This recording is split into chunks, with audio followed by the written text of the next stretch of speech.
hardcore? What's that? You're not going to spin no hardcore. I'm sorry, can you say that again? You're not going to spin Welcome to my apartment. You're watching the show where I, Jeff Cannibal, interview some of your favorite wrestlers, all while they compete to win $5 whole. To do this, they'll have to use 5 wings, increasing in heat, all while allowed only 1 beverage. But if they tap out to those 5 wings, they have to cut a promo on this guy, Felix, my 3-legged kitten. You're watching The Flaming Table.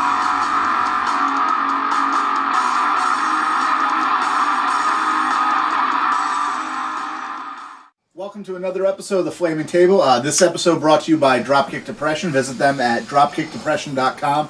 You can get workbooks, regular books with different wrestlers telling their stories, t-shirts, everything. All meant to raise awareness for mental health and things of that nature. Today on the show, I have a hardcore legend, all-around great guy, probably the nicest guy in wrestling. I think most people would agree with that. I have Lowlife Louie Ramos. How you doing, Louie? Hi, guys. Thank you, Jeff, for having me, your brother and friend, and I thank you for having this. I'm very excited for this. I'm very excited for this. I know you love spicy food. Yes, yes. So I guess we'll get right into it. We're going to start with this top wing here. Yeah. This one made by Boogie Rag Joe. You can't buy this in stores. He just did this for me. It's habanero and coconut. Have you tried this one? I know you've No, I have not, but Boogie Perfect. Rag makes some great hot sauces, and I was the recipient of one, and I'm very thankful for that. So a big shout out to Boogie Rag. So we'll take a... Oh, always rocking the Four Loko. Always rocking the Four Loko. Before I get started, I've had an argument with a few people what the best flavor is. Marcus Crane likes Let's take it by the first wing, and I'll start asking you the first question. All right, brother. So, you're known for the deathmatch style. Before you really started wrestling, though, you had training that wasn't so much deathmatch. You trained at the doghouse with the Homicide, Lathon, people like that. Yeah. Talk about the training before the death matches. We're into wrestle. Well, I started out doing some underground stuff. It was basically in a ring, but we didn't have any training. It was myself, Mason Buffy from the Christopher Street Connection, a great tag team at the beginning of the millennium that is no longer wrestling, and of course Homicide, Loki, and Monster Mac. Homicide and Lathon Tower of Torture witnessed us working out and training and doing our backyard show in the ring. And he took us all to the side and he asked us what we were willing to do to make it. We were all hungry and young. And he basically trained us on just one thing, loyalty. Learning the right way, doing the right thing. Brotherhood and helping each other out. Something that Homicide still lives to this day. And he still looks out whenever somebody needs something. You can always reach him. He's a great guy. And our training was tough. Lathon and Homicide were not easy. If we fucked up, we would get chops. And if anybody knows Lathon, Lathon was a Samoa Joe type worker before Samoa Joe ever hit the scene. And he was a phenomenal big man. He used to do moonsaults at 6'5", 400 pounds. And it's a shame that he didn't go any further in the business. But like I said, Homicide, he was a mentor and the guy that basically guided our careers at first. And, you know, our training was difficult. We would train at first a couple of times a week at Arena Puerto Rico. And then eventually when the doghouse opened up, we would all flucture there. And that's basically where a lot of careers started. A lot of guys from the doghouse are still around to this day in the indies. And the doghouse has been closed since 2002. So it just goes to show you the perseverance and the longevity of the people that came out of there, and the character also. Sure, and it's nothing but quality coming from there. I think, you know, you mentioned Homicide and Lathon yourself, and everybody who comes from there, it seems to be a different level than most people. So that definitely speaks to their quality. Still great guys out there. Like I said, Monster Mac still doing his thing with his partner Mafia and the Hit Squad. Grim Reaper still does a lot of indies in the Northeast. The King of New York, EC Negro, just started a rebirth of his career. Big shout out to him. And those are guys that started 2001, 2002, right before they closed, except for Reefer and Steve. But Negro and a lot of these guys, man. And, you know, K Murder, who was one half of All Money Is Legal back in the original CZW days, he's out in Japan working.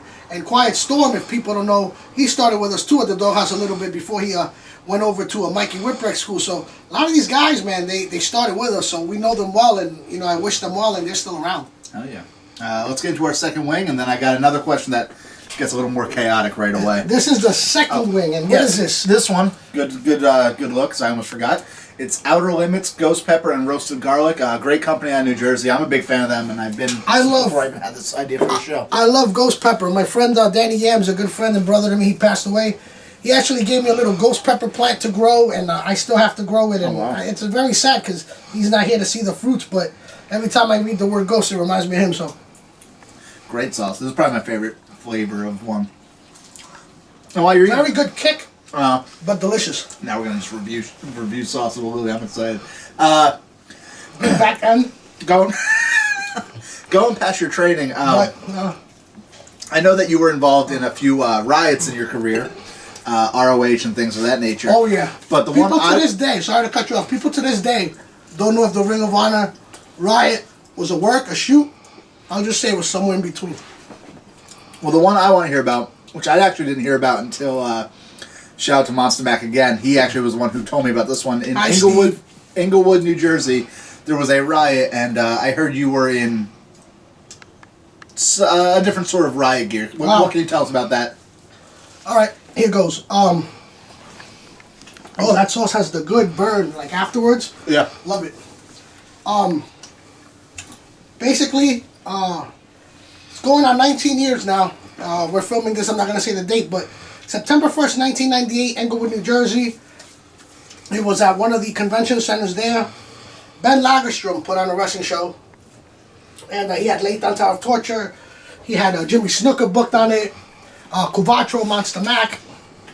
The Boogie Nights, Mike Tobin and Dan Drake. The Zombie. Low Key. Magic. Eagle. Shaolin. Bunch of guys. What happened was, during one of the matches started running long. And Ben Lagerstrom sent out Jay Lover to kind of interfere in the match and stop the whole thing.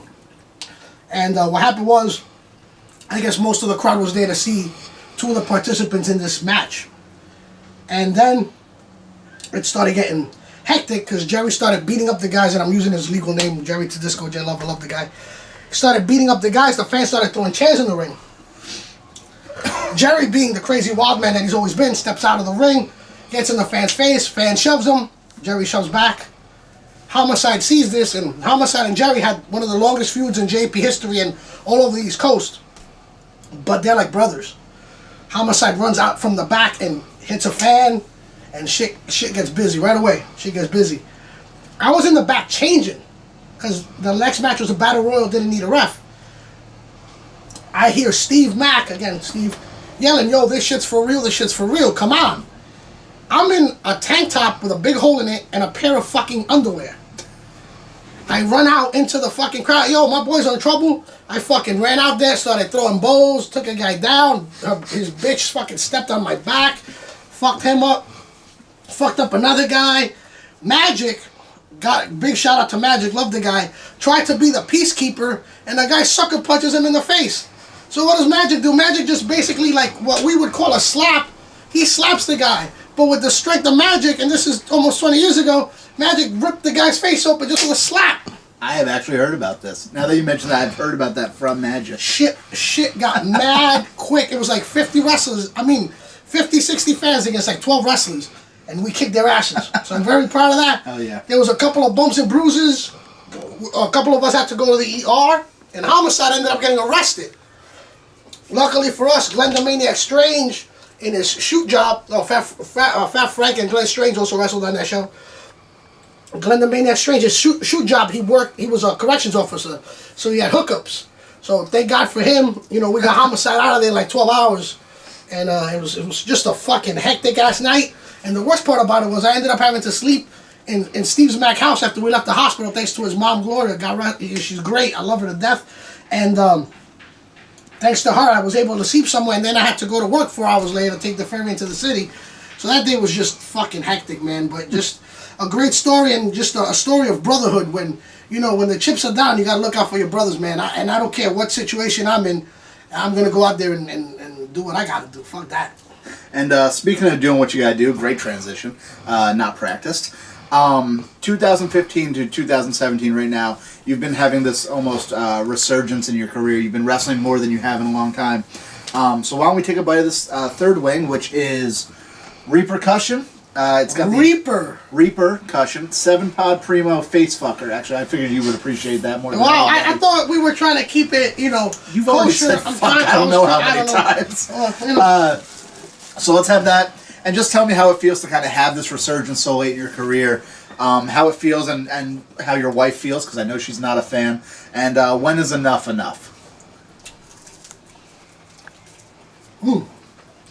This one is the hottest one to me. Spicy right off top. Yeah. Right off top, it starts to burn you. I love how you talk about it like it's wine. Because for me, hot sauce is like wine. I don't drink wine. Me either. Four Loko hot sauce.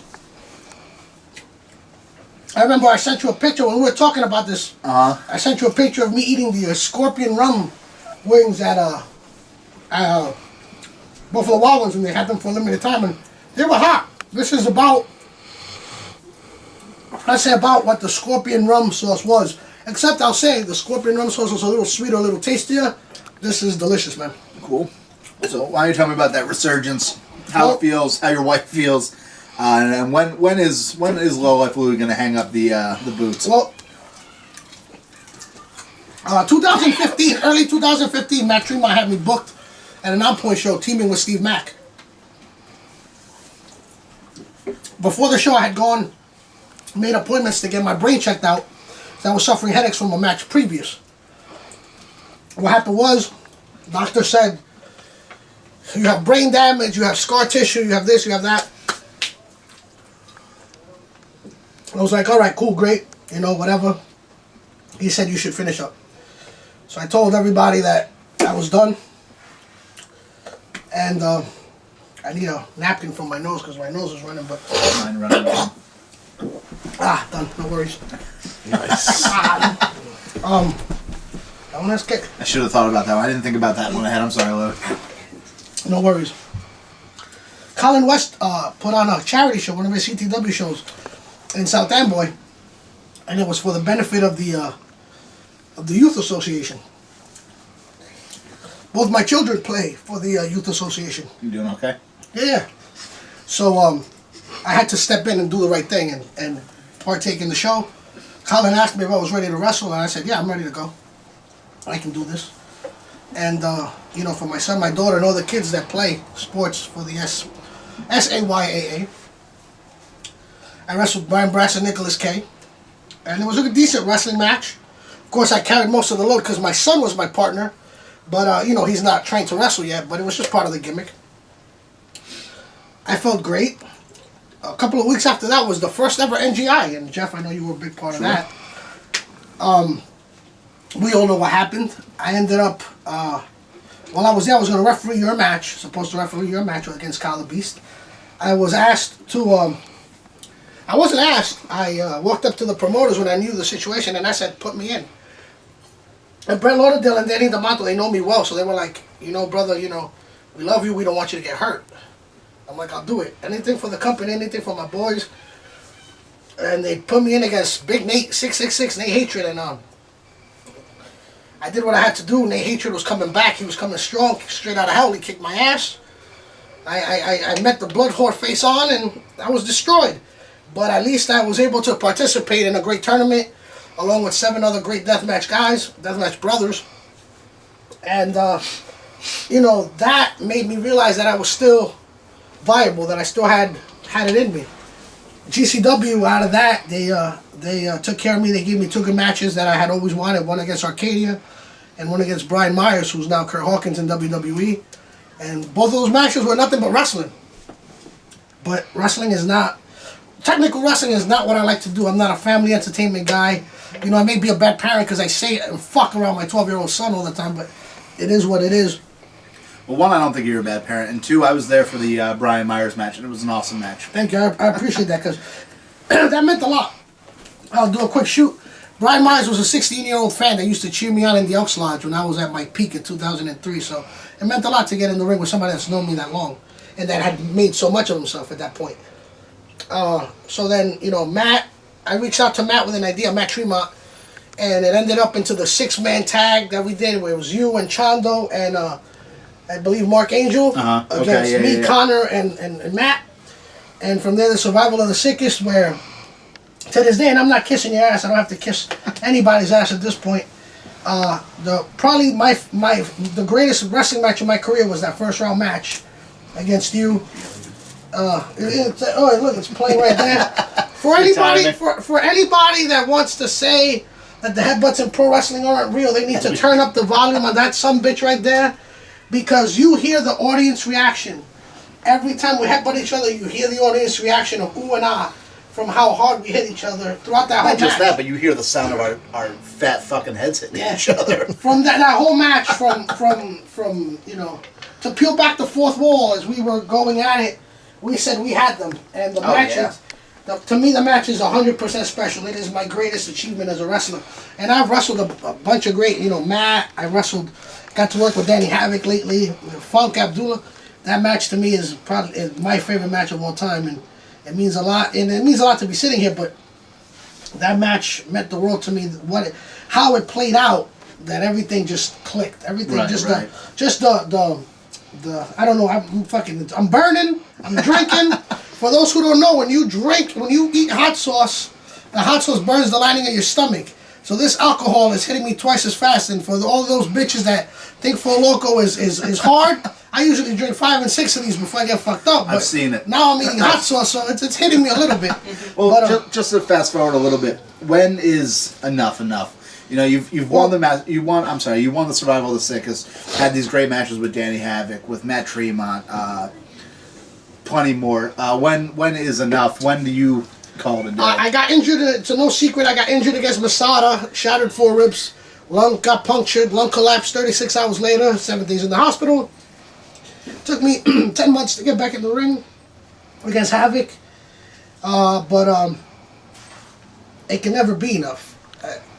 Good answer. We all know, all of us sitting here, there's people behind the camera, and this is what we live for, man. And if I get emotional, fuck it. You guys know I wear my emotions on my sleeveless shirt. Let's save that, because I do want to get you crying at the end. Right. But I have a question that will get you crying. All right, we'll see. But, this is the shoot truth right here. It's almost impossible to give it up. I've done a lot of crazy shit in my life, and I've never, ever had that rush like you do when you perform in front of an audience and get in the ring. It's the way we chose to live, man. Deathmatch wrestling. And I wouldn't give it up for anything. It means, deathmatch wrestling and the brothers in it mean just as much to me as my own family. Because they are my family. Cool. Now, if I can make it a little more lighthearted, let's get into this fourth wing. Coated with Torchbearer sauces, the Rapture. It's another real hot one, obviously. Jesus is going to come for me and rapture me after this one. Exactly. And while we eat this, I'm going to bring up another time that you ate food. You were out to eat before a Jersey All-Pro show. It was you, I believe, Fat Frank, Danny DeMonto, and maybe a couple other people. And the bill came. You decided you didn't want to pay the bill, so you cut yourself and decided to just bleed all over the place instead. What made you do that? And what's the actual story there? Man, I'll tell you what. I was so drunk that day. It was at a buffet, I believe. Okay. And I was so drunk. Oh, this one has power. Yeah. But, as a spicy food connoisseur, and for anybody behind this camera, this is legit. My nose is fucking running, boy. But, ooh, this one is tight. Yeah, during that time was the time when Wife Beater and Combat Zone had started, and I had petitions for a match against the Wife Beater. This is before social media, so I would go around to venues, to shows, and challenge the Wife Beater to a match, and scream and yell and become a madman. My alcohol problem has really, ever since I had my kids, I've really controlled it. But if you followed me in 2000, 2001, 2002, I had the old St. Diet Special Brews were basically glued to my hand. I would drink like 7 or 8 at a clip. I would drink at work, at overnights. I used to work overnight as a security guard. So it basically like consumed me for a while. Starting to feel it. So, yeah, but no, very good. But then, I started challenging the Wife Beater. Somebody, I forget who, came up with that cockamamie idea. And, I think it was either before or after a show. I pulled the blade out and I cut myself. And I chased, like, I think it was a Chinese buffet, because I remember chasing an old Chinese lady yelling wife beater into the kitchen.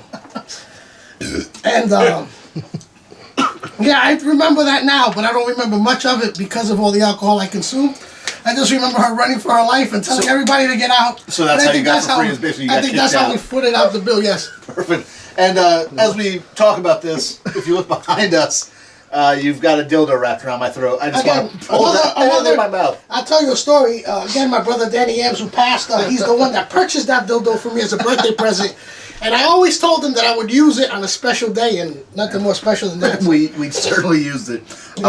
Let's get into the last sauce. This one is Ultra Death. Blair's Ultra Death with Jersey Fury. All right. Straight up looks like lava. You know, so this has that on it, right? Yeah. All right, and I promised my son I would do this because I told him I was going to be on here. So now you're going to... Well, if the sauce doesn't make you cry on this one, you're going to go all of them. Yeah, I want to do a couple of drops of all of them. That's all you. I'm not doing this with you. You don't have to, brother. I just, like I said... This one comes out fast. I'll warn you that right now. Right. Yeah. Real fast. And this is the shittiest tasting one. Yeah. I love hot sauce, you know? This is a bold move no matter what. This one will certainly make you cry, but if not, after you take a bite, I can't wait to ask you this question that I was told will probably make you cry.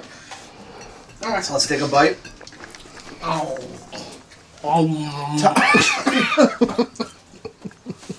Tell me about... Whoa. Yeah, no shit. Tell me about how you're affected by... and you're an emotional person. You'll admit it. We all know it, you know. Woo. As a cat joins us. Yes, sir. You're an emotional person. How does it affect you? How does this death affect you in particular? The death of the late great Optimus Prime. Ooh. I'll tell you. You know what? When I was a kid and I grew up without a father, so when you grow up without a father, without a parent, you look for other. And I'm savoring all these sauces all at once. There you go. Very delicious. Spicy as all hell. But there's a guy who, it's a guy who sunned Aaron Richmond on Man vs. Food in his little bullshit challenge and beat it, ate twice as many wings in half the time. Fuck you, Adam Richmond. You can suck my... Sorry, never mind. I don't want to get Jeff in trouble. No, you're good. You're good. We'll put a parental advisory at the beginning of this one. I'll shoot 100%. Optimus Prime and the Autobot Transformers were like wrestling at the time. Good versus evil. And I always cheered for the good guy. So I always loved Optimus Prime and his message and what he stood for. And then, you know, my parents didn't have money to take me to the movie theater. But when the movie came out on videotape, they rented it for me. And when I saw Optimus Prime die, I cried, and I cried hysterically. And I still cry to this day when I see it because it reminds me of the battle of good versus evil, and it reminds me of my childhood. And I've lost a lot since my childhood, especially my brother. So, yeah, it makes me cry. I'm going to try not to cry because he wanted to make me cry. And I told my wife this at my wedding. My wife goes, when you read your vows, you're going to cry. I'm like, no, because you told me I'm not going to cry. And I did it. I was hoping in between the hot sauce and the story. But no, Optimus Prime is like a hero to me because of what he stood for. And just the Autobot cause. And I have it tattooed on my arm. And nothing else needs to be said. I tattooed what he meant on my body. And cool. That's pretty much it. I didn't realize that was going to be such a serious story. I thought it was going to be more of a fun thing, but to bring the lightheartedness back, you win. You beat the Flaming Table. Much like any other indie show, I have your payday in an envelope. I don't, and just like much shows, I don't do this for pay. You're taking it though, and much like most shows that you've been on recently, a lot of the times you're the guy who people call to fill in for other people. When somebody backs out, we had somebody back out. This isn't their name. I just forgot to get another envelope. He didn't win. Chondo! So Jimmy Lyon, he didn't get his $5. Lowlife Louie, congratulations. You got your $5. I might need to wash my hands before I scratch my hands. No, yeah, please do. Before we get out of here, is there anything you want to plug or put over, anything like that? Last words. My brothers, guys like Matt, Jeff, Chondo, all the Deathmatch family, my family, my wife, my kids. All the people that take their time out on Facebook to talk to me about wrestling, love them to death, because if it wasn't for fans and people that appreciate wrestling, I sure as hell wouldn't be doing any of the shit that I've done. So, thank you one and all, and thank you for having me on here today. Of course, thank you for being here. Please like, subscribe, comment, tell everybody about the Flaming Table, and we'll see you next time. Thank you, brother. Thank you.